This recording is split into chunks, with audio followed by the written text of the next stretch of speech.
toi, c'est ton identité à toi. Ce n'est pas l'identité de l'autre. C'est ton identité. Alléluia. Amen. On peut découvrir ton identité juste en parlant. C'est pourquoi même dans des réunions, des grandes réunions, des fois il faut être sage. Alléluia. Amen. Si on ne te donne pas la parole, ne parle pas. Tu es arrivé quelque part, fais aussi charisme, non? Alléluia. Amen. Au moment où on ne te donne pas parole, ne parle pas. Tu restes là. Et à ne pas parler, la sagesse va se manifester. Alléluia. Amen. C'est précipité. Alors qu'on ne t'a pas encore donné parole. On te dira, on va te tirer en arrière. Non, le sujet, ce n'était pas ça. Le sujet, c'était notre sujet. Alléluia. Amen. Ils vont te traiter comme un insensé. Nous devons veiller sur nos paroles. Jacques, même Jacques, dans le chapitre 3, dans le chapitre 3,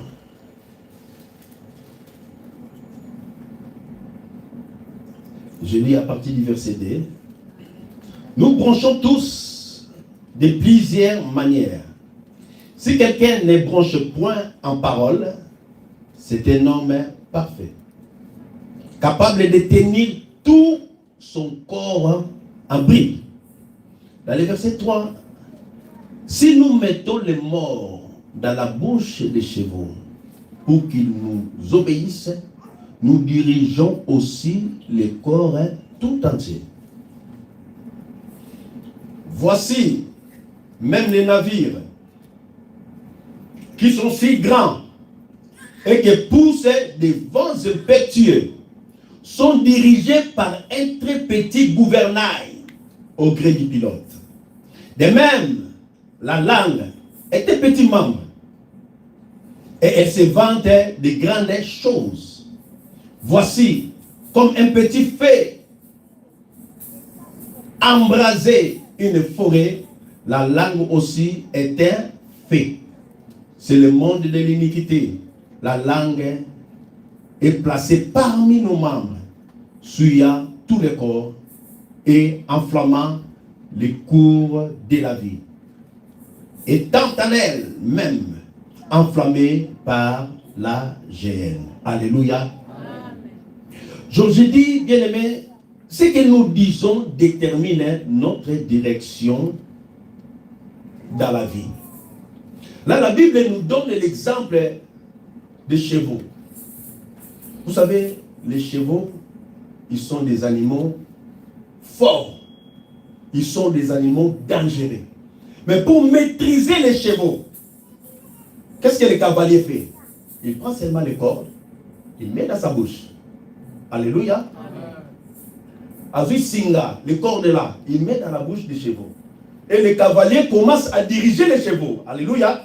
Donc c'est-à-dire, c'est les cordes là mis dans sa bouche, c'est ça qui va déterminer la direction par laquelle les chevaux vont prendre. Alléluia. Si le cavalier tourne les cordes comme ça, il ne va pas aller de l'autre côté. Il va aller à gauche. Ce qui dirige les chevaux, c'est quoi? C'est juste les cordes qu'ils ont mis dans sa bouche. Et la Bible nous parle aussi des navires. Malgré sa grandeur, malgré son poids, donc si le pilote, il tire seulement son bateau, il arrivera à la destination. Alléluia. Amen. Mais si le pilote abandonne le gouvernail, donc c'est-à-dire le navire, il ne va jamais arriver à sa destination. Malgré les vents, malgré les tempêtes, donc le pilote, lui, il tient seulement le gouvernail. Les petits bateaux là, ils dirigent, alors que les vents soufflent, ils tapent les bateaux, mais le gouvernail, lui, le pilote, il tient seulement le gouvernail. Si le bateau veut aller à gauche, donc le pilote, il tourne bien le gouvernail jusqu'à ce qu'il va arriver dans sa destination. Et la Bible déclare la langue aussi, c'est une petite membre placée dans notre corps. Et si tu contrôles bien ta langue, tu vas arriver à la destination. Et si on ne contrôle pas la langue, il y a le vent. Le vent, ce sont des problèmes, ce sont des soucis. Les circonstances dont tu rencontres aussi dans ta vie. Mais si tu contrôles bien ta parole, malgré les vents, malgré les tempêtes, toi tu vas arriver à la destination. À une seule condition, que tu contrôles bien ta parole. Le pilote, lui, il contrôle bien les gouvernails. Le cavalier, il contrôle bien le corps. Malgré les vents, lui, il tient toujours. Alléluia. Amen. Il y a aussi les vents dans la vie. Il y a aussi des tempêtes dans la vie. Il y a aussi des flots aussi dans la vie. Nous sommes appelés à être prompts à écouter, vifs à écouter, actifs à écouter.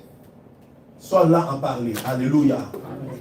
Sois là à parler. Contrôle bien ta parole. Peut-être il y a des vents de l'humiliation, le vent de honte, le vent aussi de la jalousie, le vent aussi, c'est toi qui as dit. Au moment où ce n'est pas toi qui as dit, tu n'as pas assez justifié. Parce que ce sont des vents. Les vents qui veulent te tirer en arrière. Au moment où ce n'est pas toi, ce n'est pas toi. Si c'est l'autre, c'est l'autre. Toi, garde seulement silence. Dieu lui-même, il sait comment il va te justifier. Dans la vie, il y a des vents. Le vent a soufflé. Le vent a soufflé. Mais le pilote, il tient toujours le gouvernail. Alléluia. Je sais que le vent souffle. Le vent peut-être de la maladie. Toi, veille seulement sur ta parole. Je serai guéri au nom de Jésus. Même si les choses ne vont pas de façon souhaitée, il y a des vents, même dans ton couple, s'il y a des vents, tout n'est pas à dire. Oh, donne-moi une main gentille.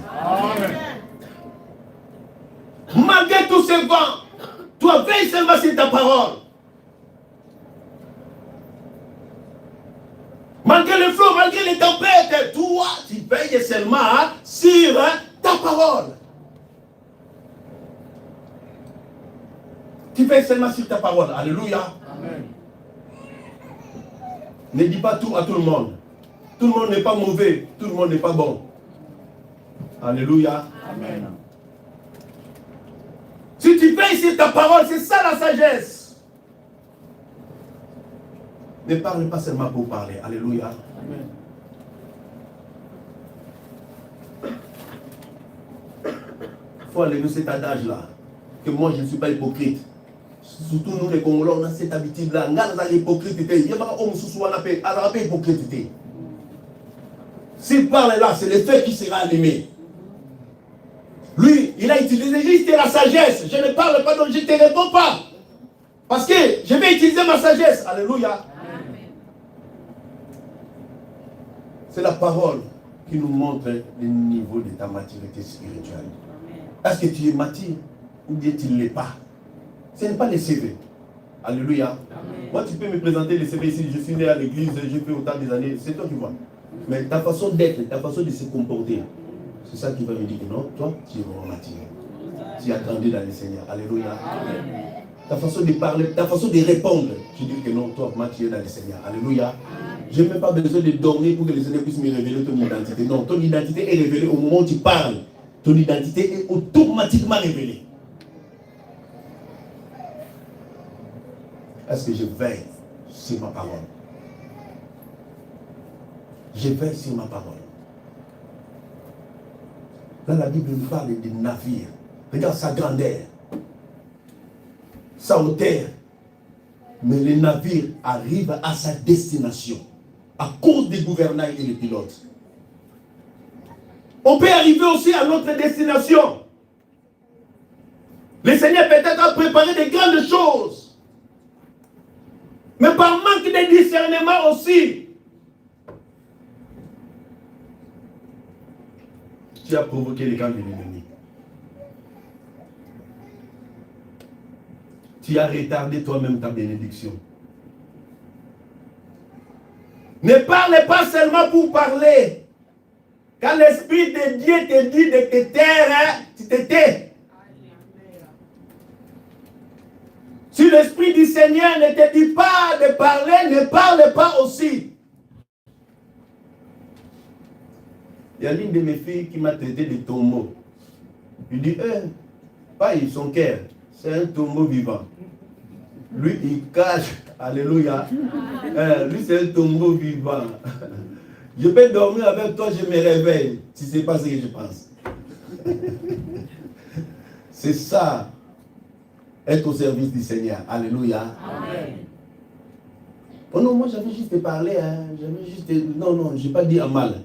Yaya. Ça a allumé le feu. Alléluia. Amen. Ça a allumé le feu. Nous sommes des chrétiens. Nous sommes des chrétiens. Mais la Bible, là, la Bible parle de tout homme.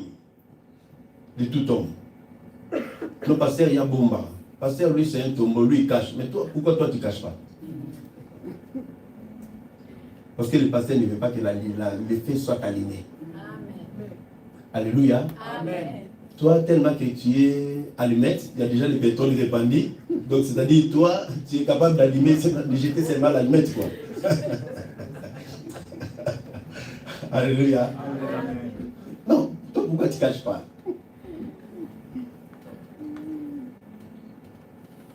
C'est pourquoi je dis, il y a aussi certaines personnes qui sont juste des victimes. Alléluia. Amen. Parce qu'il y a la parole prononcée au sein de la famille. Au nom de Jésus. Je m'élève à ma qualité de roi de Dieu. Que les paroles de la malédiction prononcées contre ta vie, qu'elles soient totalement annulées, supprimées au nom de Jésus. Les paroles négatives. Les paroles peut-être de la destruction. Les paroles qu'ils ont prononcées, que toi tu n'avanceras pas. Alors que moi, la Bible me dit, si tu crois en moi et que ma parole demeure en toi, tu feras les œuvres que j'ai fait. Les limites établies par les hommes sont totalement renversées au nom de Dieu. Et que tu ailles au-delà des limites même établies par les hommes. Au-delà des limites établies par la famille. Au-delà des limites établies par les oncles. Au-delà des limites établies par les parents, par les arrière-parents. Au nom de Dieu. Pourquoi? Parce que les parents ont parlé. Parce que l'oncle a parlé, la tante a parlé.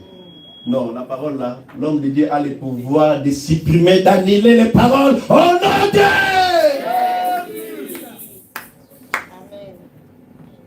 Mais il y a des paroles, toi-même aussi tu es coupable. Alléluia. Amen. Et avec des paroles coupables, non, il faut que tu te répandes. Il faut que tu demandes pardon à Dieu. Alléluia. Amen. C'est pourquoi je dis toi-même, tu prêtes vraiment attention à tes paroles. Je prête attention à mes paroles. Depuis que je suis dans le Seigneur. Combien de personnes que j'ai blessées? Vous savez, la Bible déclare que les scandales vont arriver. Mais malheur. Tu as scandalisé peut-être les gens au sein de l'église, au sein de la famille, tu as scandalisé. Et là, tu commences même à scandaliser même tes enfants. Tu scandalises même tes parents. Tu scandalises aussi ta mère par ta parole. Tu scandalises voire même ton épouse, ton mari. Non. Nous devons changer. Nous sommes appelés à veiller sur nos paroles. Alléluia. Amen. Nous sommes appelés à veiller. Comment le mari va rester? Comment Marie va rester? Toi, au moment où on commence à parler déjà, toi, tu es déjà, même si tu me regardes comme ça là, 500 km à l'heure. Alléluia. Comment Marie va rester? Vous savez, même dans la maison, il y a des troubles, il y a des discordes. Hein? Laisse-moi te dire, non, le mari, même si son travail finit déjà, il finit bien à 13h, 15h, il préfère aller se balader ailleurs. Parce que s'il rentre à la maison là, c'est là où il y aura des problèmes. Mais avec de belles paroles, tu peux attirer aussi ton mari. Alléluia. Amen. Avec de belles paroles, tu peux attirer aussi ton épouse. Tu rentres aussi, tu t'appelles chérie. Alléluia. Amen, amen. Avec des belles paroles aussi, tu peux attirer aussi tes enfants. Alléluia. Tout à tout, il y a toujours des paroles de violence, des paroles bizarres, des paroles compliquées, des paroles de menaces. À un moment, il faut arrêter. La parole a blessé. La parole a blessé même les petits enfants. Et les petits, quand les petits te voient déjà, les petits fuient. Ils disent non. Le général est arrivé. Le maréchal est arrivé. Quand les enfants te voient, Mangwanda, Mbiliabela Kotia. Donc c'est-à-dire, les enfants commencent maintenant à te fuir. Tu es devenu dangereuse. Nous sommes appelés à veiller sur nos paroles. Alléluia. Amen. La parole te bénit, la parole te maudit, la parole te détruit. Ce que nous disons, c'est ça qui détermine la direction de notre vie. Ce qui sort de nous, c'est ça qui détermine la direction de notre vie. Alléluia. Amen. Pour éviter des discordes, des séparations, pour que nous puissions vivre dans l'harmonie, nous sommes appelés à contrôler la langue. Alléluia. Amen. Même dans l'église, pour vivre en harmonie, nous sommes appelés à contrôler. Alléluia. Amen. T'as pas vu? Tu as vu quoi? Alléluia. Tu es là, là-bas. Tu as acheté pour qui déjà? Hein? T'as vu quoi? Alléluia. Nous contrôle épée ta langue, contrôle épée ta parole. À un moment, il faut contrôler. Alléluia. Amen. On ne peut pas être des occasions de destruction à tout moment. À un moment, il faut faire l'examen de conscience. Prêtez d'abord attention à ce que nous disons. Alléluia. Amen. On m'a accusé, non. Toi, on t'accuse seulement. Il n'y a que toi qu'on t'accuse. Hein? Il n'y a pas de souci. Nous aussi, on a dit que non. Franchement, on t'a accusé. Mais est-ce que toi, tu as prêté vraiment attention à ce qui sort de toi? J'ai fini.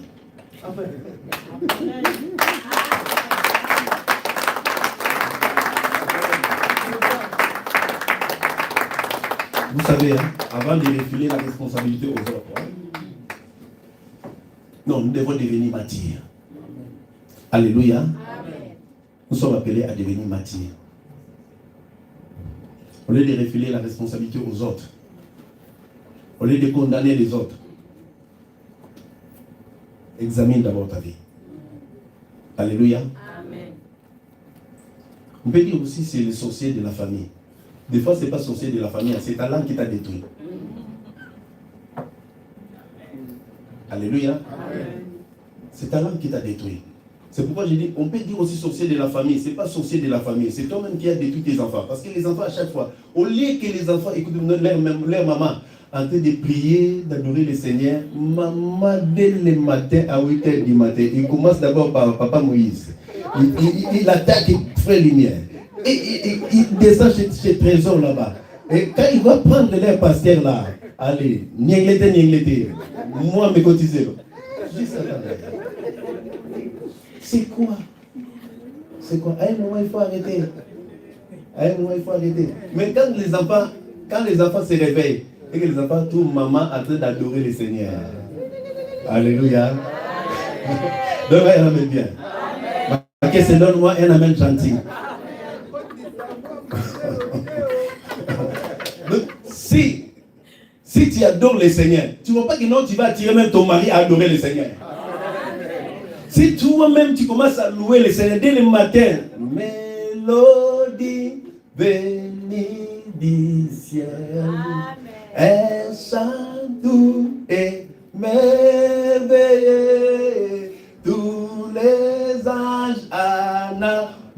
enfants aussi vont répéter la même chose. Alléluia. Tu commences à adorer, les enfants aussi vont commencer à adorer. Tu veux que les enfants grandissent dans le Seigneur. Fais les choses bien. Parle bien. Alléluia. Qu'il n'y ait pas de paroles de destruction ni de paroles négatives. Par la même langue, nous bénissons Dieu. Par la même langue, nous maudissons aussi les hommes. Non, il faut arrêter. Alléluia. Changeons. Le Seigneur nous aime. Si le Seigneur le voudra, je vais continuer dimanche prochain. Nous allons prier le Seigneur. On a